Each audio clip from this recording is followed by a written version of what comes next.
High-definition news leader. This is News Channel 13, where the news comes first.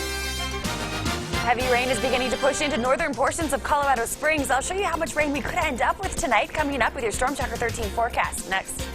Also, he stands accused of killing a former Colorado Springs firefighter. Today, he goes before a judge. Details in the court proceedings for Gustavo Torres Gonzalez. This child was being dragged around. His head was banging on concrete. This was not a gentle thing. An animal rights group is calling for action after an endangered gorilla is shot at the Cincinnati Zoo.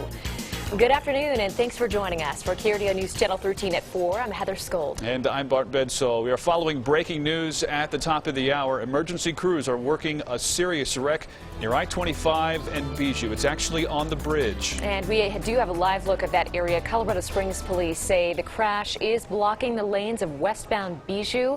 The fire department says 3 people are trapped inside that vehicle. 1 person was thrown from the vehicle as well. For the time being, drivers are being asked to avoid the area if at all possible. We do have a crew heading to the scene. We'll bring you any updates as we receive them. Cool and cloudy along the Front Range today. Yeah, you can definitely see some wet roads out there. Right out there, yeah, just now. Yeah, we want to show you a live look from Woodland Park, I believe, and that's where they were having some hail before, and you can see some rain on the roads as well. Let's get over to Chief Meteorologist Rachel Plath, who's tracking our conditions this afternoon. Hey, Rachel.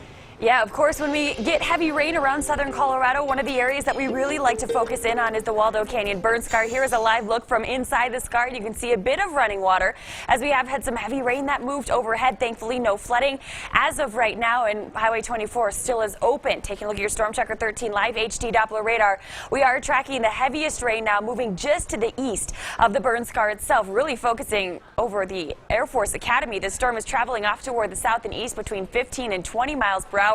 That is going to put the heaviest rain over Cimarron Hills here before about 5 o'clock. This storm is not severe, but again, it is producing some very heavy rain. As it moves over I-25, very possible it could slow down travel just a bit. As I mentioned, heaviest rain is right near the Air Force Academy, now sliding a little bit farther toward the south near Woodman Road, west of I-25. In the Rockrimmon neighborhood, we'll have to keep an eye on that. Could see some very small hail, as we saw in Woodland Park, also moving over western portions of Colorado Springs. Farther toward the south, we are getting some moderate to heavy rain also for southern parts of the city, from central Colorado Springs south to Venatucci Boulevard. Broadmoor also getting some moderate to heavy rain. These showers are going to continue sliding off toward the south and east, and as I mentioned, could slow things down for the evening drive, as we are starting to see a few raindrops there from our American Furniture Warehouse camera as of I-25 and Fillmore. Here's how much rain we could end up with as we take you through tonight and into tomorrow morning.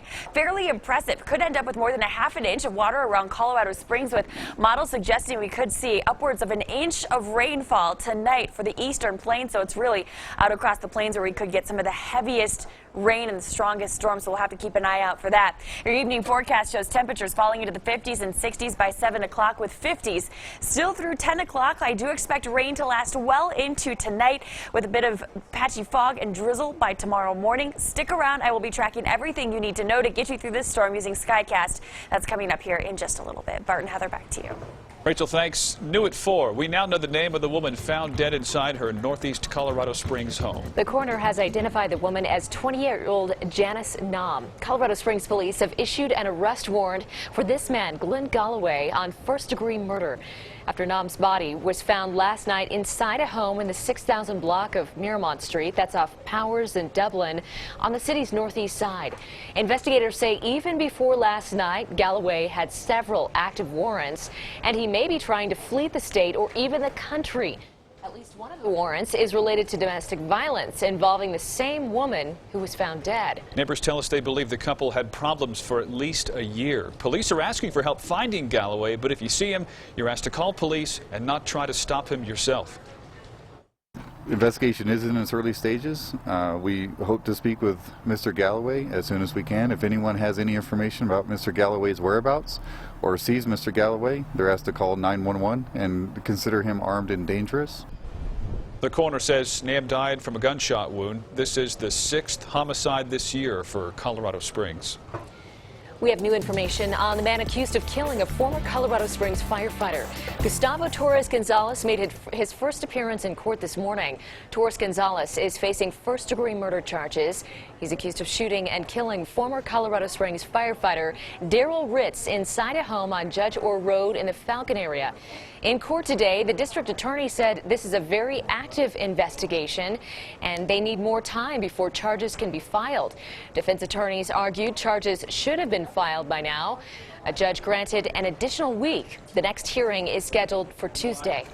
And court dates have been set for the former El Paso County Sheriff and employees who were indicted in a lawsuit. Former Sheriff Terry Makita is set to appear in court June 8th. Former Undersheriff Paula Presley and former Commander John Stan Augustine are expected June 9th. Makita and Presley face 9 felony charges, including extortion and tampering with a witness victim.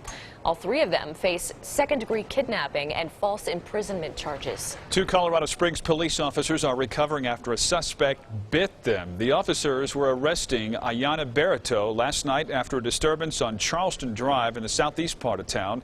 That's when she allegedly began biting both officers. The officers suffered minor injuries. Barreto now faces assault charges. Firefighters were able to quickly put out an apartment fire this morning near downtown Colorado Springs. It happened on the 500 block of North Tejon at the Normandy Apartments. Springs Fire tweeted out this photo of the fire, which started around 1 o'clock this morning. The fire was put out about 45 minutes later. No one was hurt. Crews are investigating the cause of that fire. Memorial Day weekend will always mean a fresh start for 61 dogs on their way to happy lives. More than 5 dozen dogs were rescued by National Mill Dog Rescue based in Peyton. They come from commercial dog breeding kennels, often called puppy mills. The pooches will be rehabilitated and then placed in their forever homes. David came out with his family to volunteer, and they're going home with a dog. Said he can't come out here anymore. It's really fun. It's been a really fun day. We brought 61 dogs in last night. One of the volunteers came to help out and left with a new family member. A little Shih Tzu named Birdie will be right at home with 4 siblings. National Mill Dog Rescue has saved more than 10,000 dogs. The gorilla exhibit at the Cincinnati Zoo is expected to reopen this weekend after one of the endangered animals was shot and killed to protect a child who had fallen into the animal's enclosure. Today, there's new outrage directed at the zoo and the boy's parents. ABC's Elizabeth Herr has more. Oh my God! The Cincinnati Zoo once again under fire following its decision to put down Harambe, this 17-year-old endangered silverback gorilla. A child has fallen into the gorilla cage. After authorities say a 3-year-old boy climbed over a 3-foot barrier and plunged some 15 feet into the moat. Mommy's right here! With his mother watching in horror from above. This child was being dragged around. His head was banging on concrete. This was not a gentle thing. Now, an animal rights group is calling for the feds to investigate, claiming this railing that separates the crowd from the exhibit, as seen in this video from 2014, is not up to par. It's really very simple. If there was an adequate public barrier on the gorilla facility, we would not be standing here. The barriers are safe. The barriers exceed any required protocols. The zoo maintaining it was not negligent, and the zookeeper, who has a long relationship with Harambe going back to his grandparents, finds the situation tragic for everyone. He was in a situation where there's this strange thing here that I don't know what do I do? The boy's parents are taking heat online. A Change.org petition demanding they be held responsible for not supervising their child has more than 300,000 signatures and counting. But at this time, authorities say they have no intention to charge the parents. As for the zoo, this gorilla exhibit is set to reopen this Saturday. Elizabeth Herr, ABC News, New York. Dozens of tigers have tourists on edge at a Buddhist temple in Thailand. Officials are trying to capture the animals after many people say they've been attacked. The nicknamed Tiger Temple is a popular destination for tourists who are allowed to walk freely among the tigers. But concern over safety has officials wanting to relocate the animals to a new compound. An all-star swimmer is dead after graduating 2 weeks from college. Coming up, where the student was found and what he was doing. And it was a big day for weather in northeastern Colorado. We'll show you the damage a tornado caused in one town. And thankfully, we are not tracking any tornadoes out there this afternoon, but I am tracking some very heavy rain and the potential for at least some small hail. Strongest storm moving through Colorado Springs right now, targeting areas near Glen Erie. I will show you where this storm is heading next, and I'll give you a live look from beneath the storm coming up after the break.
It was a calm day for most of us here in southern Colorado, but that was far from the case for people living in the northeastern part of the state. We're going to go to phase 3 tornado watch. A Logan County deputy took this video of a tornado touching down in the town of Peets last night. That's near the Nebraska-Colorado border. The National Weather Service says the tornado destroyed one farm building. Luckily, no one was hurt there. And here's a live look. Actually, I do believe this is video maybe of a look from Woodland Park. There you can see the rain coming down. Let's get the latest from Chief Meteorologist Rachel Platt. Hey, Rachel. Hey, guys. Yeah, that was a look at some of the hail that was falling near Woodland Park. Another picture of the nickel-size hail that was falling in Florissant, and obviously some very ominous clouds coming with those storms that moved through. This picture sent to us by Terry Miles. Of course, thanks to everybody for submitting your photos to us on Facebook and Twitter. Taking a look outside right now, we do have some moderate to heavy rain starting to push into portions of Colorado Springs.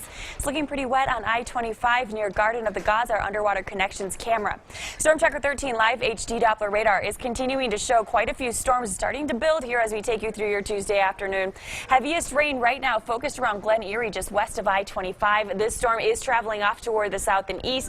That's going to put it over Cimarron Hills here within about the next half hour. Again, heaviest rain really near Glen Erie. This is also where we could be tracking a bit of small hail. This storm, not severe, but of course we'll keep a close eye on it for you as it travels through.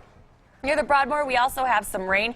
This is going to impact portions of the I-25 corridor, which may slow down travel here for a bit as we take you through the late afternoon and evening. And this is just the start of it. Take a look at all these storms that are popping up just to our north. All of these are eventually going to slide off toward the south and east. That being said, we are going to be tracking storms in a fairly active afternoon and evening here as we take you into the overnight hours. Skycast is showing that exact setup. As we take you into tonight by 10 o'clock, heaviest rain is going to move from the Pikes Peak region southward toward Pueblo, Walsenburg, and out across the plains as well. It is across the plains where we will be dealing with some very heavy rain well into the early morning hours. By 8 o'clock in the morning, the showers won't be quite as intense as they are outside right now. However, we'll still be tracking some light to moderate rain along I-25 and out across portions of the plains. May have some drizzle and fog to contend with in the Pikes Peak region also. We will get a bit of a lull in the activity right around lunchtime before storms pop up once again as we head into tomorrow evening. Areas of yellow suggest that storms tomorrow will once again be capable of producing some heavy rain and even small hail. Storms tomorrow, though, will not be quite as widespread as they were out there today. We will keep them around through about midnight tomorrow night before everything clears out by Thursday. So quite an active pattern here over the next 24 hours. Stay with your Storm Tracker 13 weather team. Of course, we'll keep you ahead of it. Temperatures tonight are dropping into the 40s and 50s. High temperatures tomorrow, they're going to stay cool in the 60s and 70s. If you're a fan of the heat, though, I have something in the 7-day forecast for you. Taking a look at your 7-day forecast, by Friday, we are back in the 80s with temperatures this weekend dropping back into the 70s, 80s to mid-80s by early next week. So we do have some more summery temperatures on the way. We just have to get through kind of a cool and dreary Wednesday first. Pueblo, we're not getting out of the 60s tomorrow either. 69 degrees tomorrow, 80s Thursday, Friday falling just short of the 90-degree mark. We'll bring in a slight chance for storms this weekend. Then by Tuesday, 90 degrees I'm expecting in Pueblo. In Canyon City, tomorrow 68. 80 degrees on Thursday with temperatures sticking around the 80s through the weekend and into early next week. Tuesday looking to be the hottest day, though, of the next 7 days. And in Teller County, 57 degrees tomorrow, 66 on Thursday, with temperatures sort of bouncing back and forth between the 60s and 70s through the weekend and into early next week. We have already had quite a few fantastic pictures submitted to us. I'd like to see what's happening in your neighborhood, though, so be sure to connect with us on Facebook, Twitter, track the storms along with us on KRDO.com, and don't be caught outside without our Storm Tracker 13 weather app. Just one more way we are working to keep you ahead of the storm. We will have another update on that heavy rain coming up in the next half hour. I'm addicted to the app. I'm just going to tell you. Isn't it great? I used it all weekend. We were in the Royal Gorge Bridge. And we saw storms. Like, where's my app? There we go. Oh, we're going to be okay. That's then at the perfect. Balloon Festival. That makes my heart so happy. Yeah, I'm addicted. Good. Well, I'm happy to hear that. And I hope all you will be too. It's a good tool. It's very user-friendly, I feel like, much more so than other apps I've used. Yeah, this week for sure. Good. All right, Rachel, thanks for the update. Rachel. Looking ahead to tomorrow, drivers may run into some roadblocks. CDOT will make bridge repairs between Santa Fe Drive and Highway 50 East in the Pueblo area, requiring a full closure of the bridge. The closure starts tomorrow and runs until the end of October. Repairs include replacement of the expansion joint, replacing the bridge deck, and installation of a bridge rail.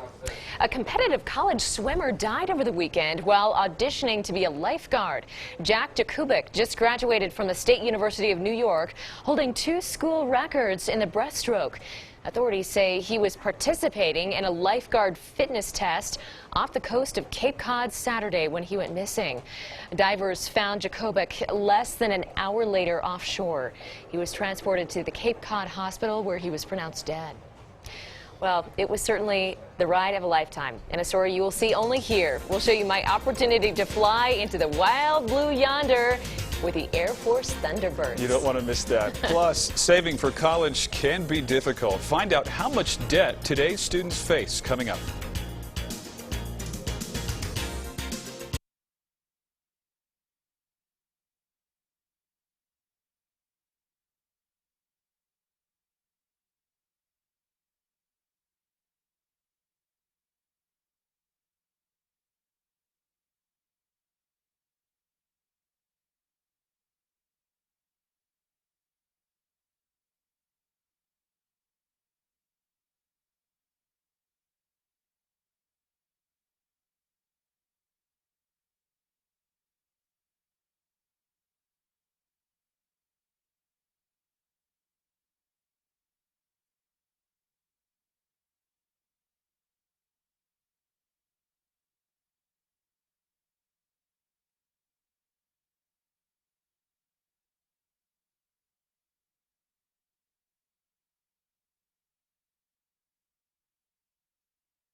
We're just 2 days away from the Air Force Academy graduation, and the Thunderbirds are back up in the skies today, practicing for the event.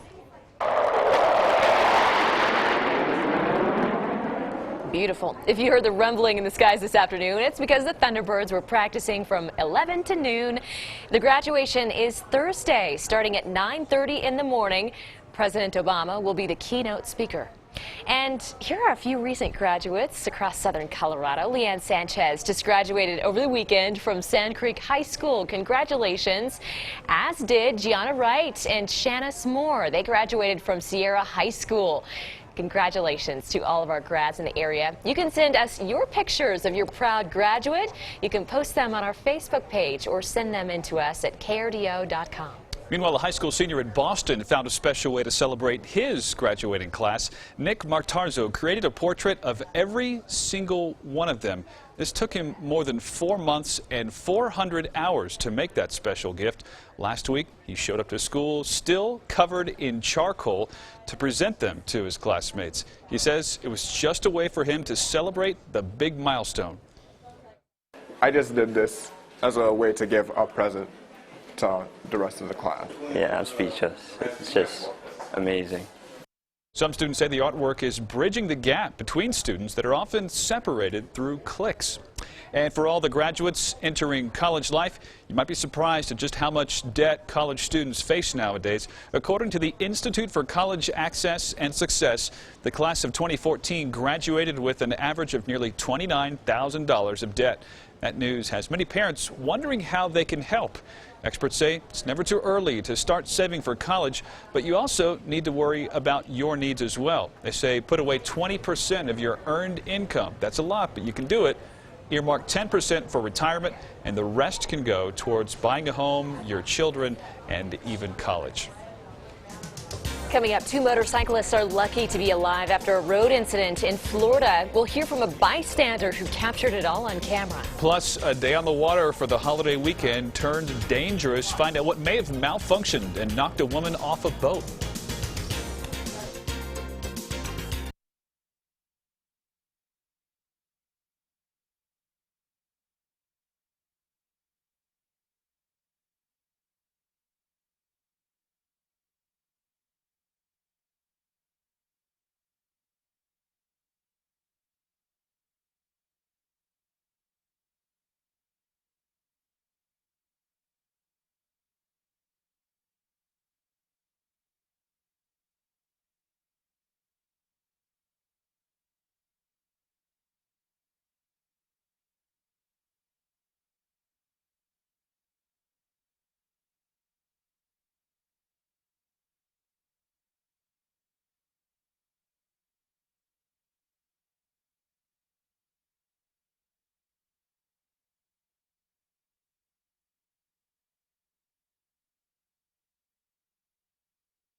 A case of road rage turned into a violent hit and run in Florida. First you hear the crunch and then tires peeling out as two people went flying onto the concrete. In a split second, they were run over by an enraged driver. Witnesses say Abe Garcia started with a car cutting off motorcyclists in Tampa. He took the video that is now going viral to his Facebook page. I knew something was going to go down. I didn't know that extreme at all, but people are crazy, man. Anywhere, your life could end instantly. The witness says police arrested the driver of the car just down the road. Minutes later, the two motorcycle passengers were hospitalized. Yikes. A rough Memorial Day for boaters and swimmers in North Carolina. A woman was blown off a boat and others forced to jump for safety after this explosion. The whole boat went up in flames. Two people swimming. Luckily, the wildlife officer was right over here, pulled 5 people out of the water. We actually saw the explosion. We actually watched one lady blown from the boat into the water. A woman has bad burns. Investigators say they believe the motor exploded. The presumptive GOP presidential nominee reveals money he raised for veterans. Ahead on KRDO News Channel 13 at 4. Hear one veteran scope on the presidential race. And the U.S. Northern Command is being closely watched by a U.S. senator. Why John McCain wants to merge 2 organizations for the country's defense. And later, several roads in southern Colorado remain closed 2 years after the state's historic. How crews are working around erosion. And we are tracking some very strong storms in southern Colorado, including a severe thunderstorm warning for Custer County. I will have more on that storm coming up after the break.